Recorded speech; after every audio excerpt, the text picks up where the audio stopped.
Lagos Talks 91.3. News.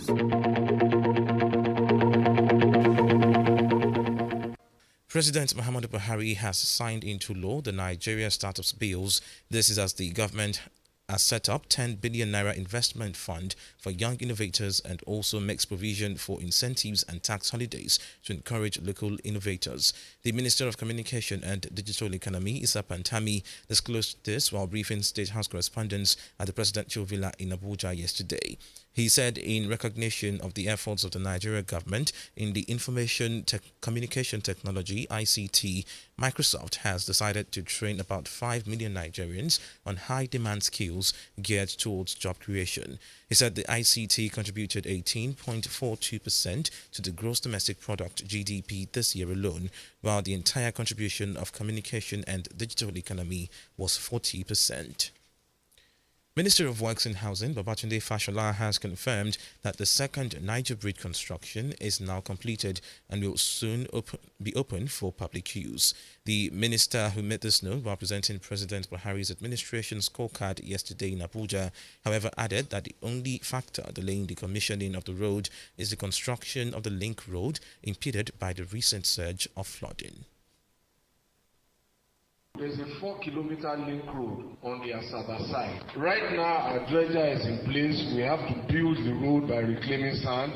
So flood has slowed us down. And so we're waiting for the water to recede. On the Onitsha side, there's a 7-kilometer road that links this bridge and the Onitsha-Owerri interchange. The last time I visited, we had covered about 5 kilometers out of the 7 asphalted. In terms of the bridge, the crossing completed. And those who've been there know that you can walk the length of the bridge.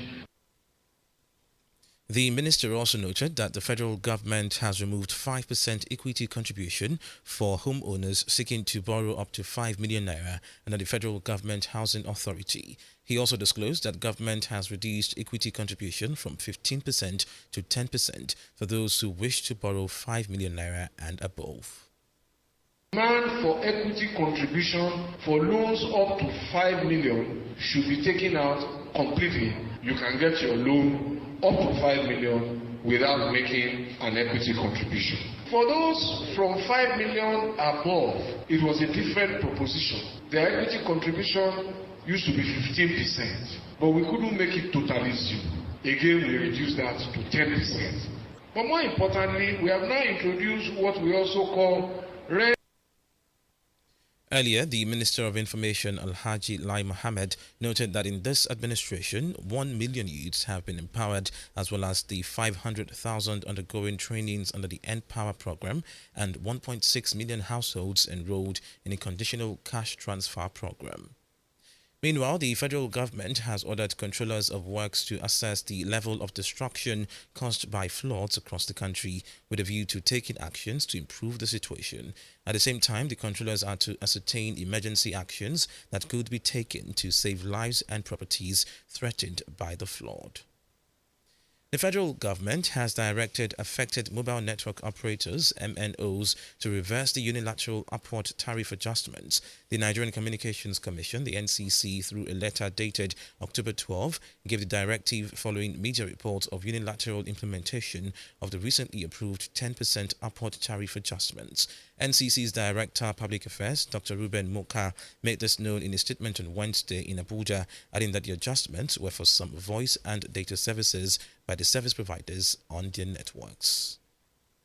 Persons living with disability have been assured total inclusivity in next year's general elections. Chairman of the Independent National Electoral Commission, INEC, Professor Mahmoud Yakubu, who gave the assurance at a workshop on Wednesday in Abuja, said the commission was working on data gathering to better enhance inclusion of persons with disabilities and other vulnerable groups. In his remarks, the Chief Executive Officer of the Albino Foundation, Jake Epele, applauded INEC for establishing a disability desk to cater for the needs of persons living with disabilities.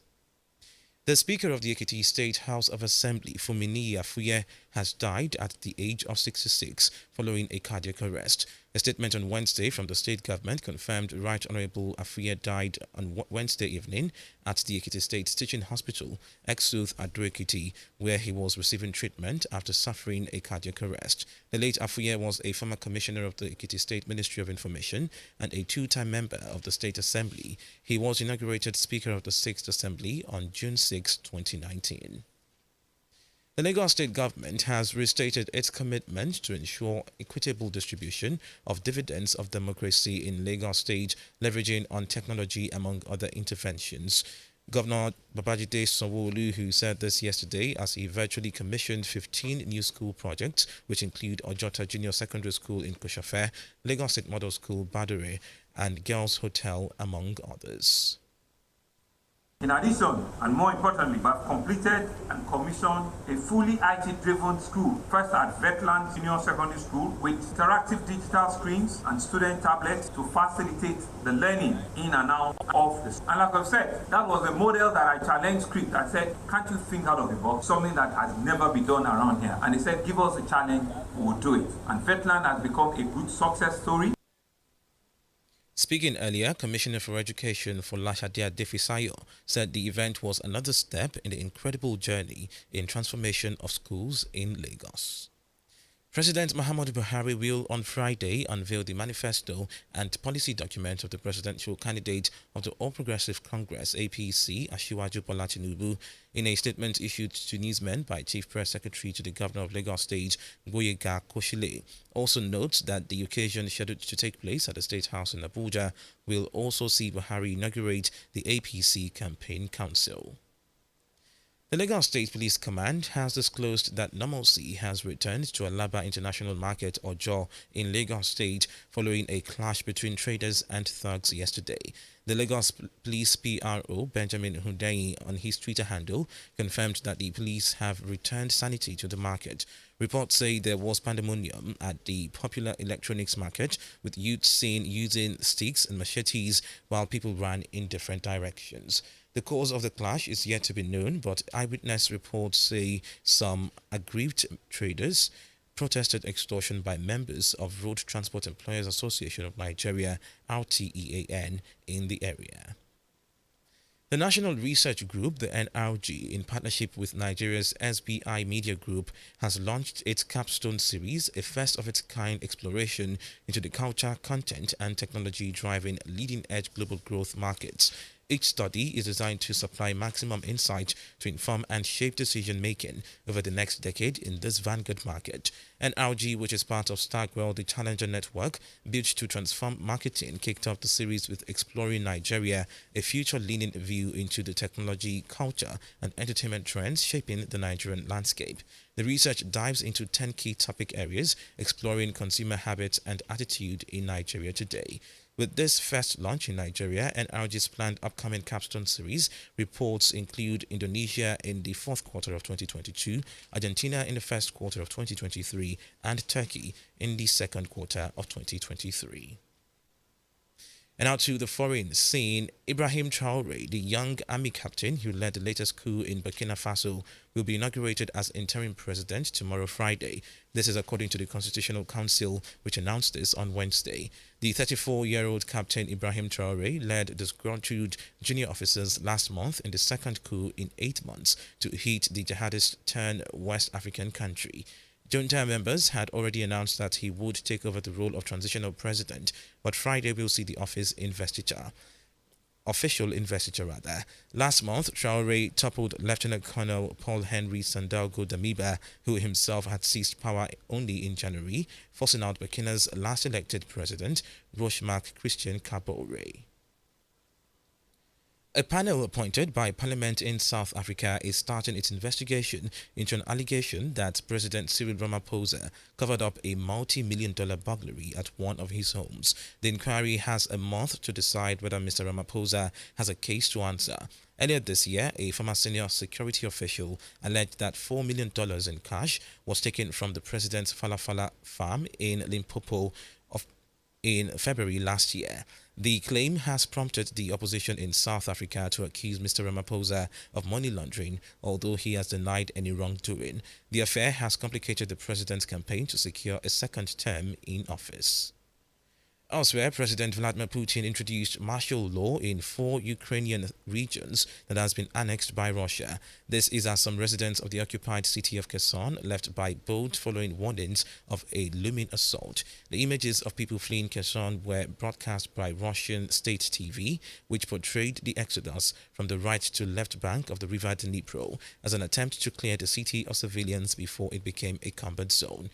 Kyiv, which does not recognize Moscow's self-styled annexations of the 4 regions, ridiculed the move. And out to business news this morning, the Nigerian Exchange Limited declined further on Wednesday as market capitalization depreciated by 570 billion naira or 2.31% to close at 24.139 trillion naira from 24.709 trillion naira on Tuesday.